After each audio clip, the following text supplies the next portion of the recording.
Right now we have Doug Tilton here, and he has his 1921 Model T Ford Speedster. Talk a little bit about it. Well, I've had the car, I think, about 4 years. I've made some changes in it since I bought it. I've changed the floor arrangement, changed the seat, put new spokes in all the wheels, excuse me, put Rocky Mountain brakes on it. The Rocky Mountain brakes work from the brake pedal as opposed to the handbrake. Oh, yeah. And I put mirrors on it, stop light, direction lights, make it a little safer. Had a lot of fun doing it.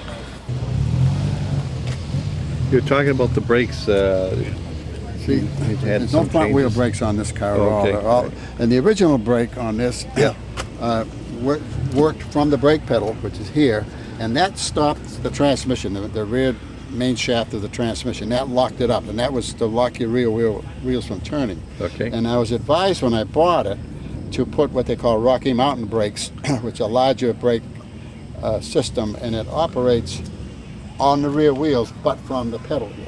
Okay. So I can now push the pedal and lock up the rear wheels. The handbrake over there locks the rear wheels also, but it's a separate braking mechanism within the new mechanism that I put on there.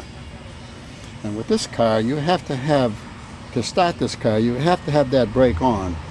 And that handle in the lock position where it is holds this pedal here, which is the clutch. Yeah. It holds that in neutral. If I were to release that handbrake, this pedal would jump back here, and that would put me in high gear. This is low gear, neutral, and high gear. So you start the car with this handle back, this being held in neutral. And then when you want to drive away, you hold your foot on here and release that brake. Now when you want to drive away, you push that pedal down, and that's low gear.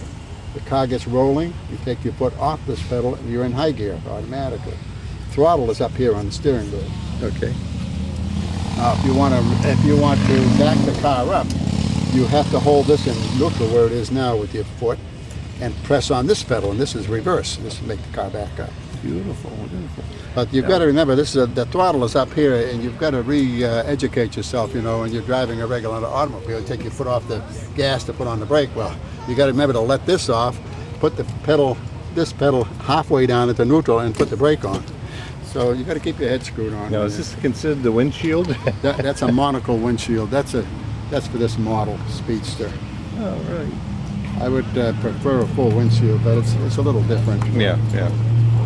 This has a walnut steering wheel, and I made a walnut horn button to match it, and I moved the ignition switch from down on the floor up to here out of the same piece of walnut I made that out of.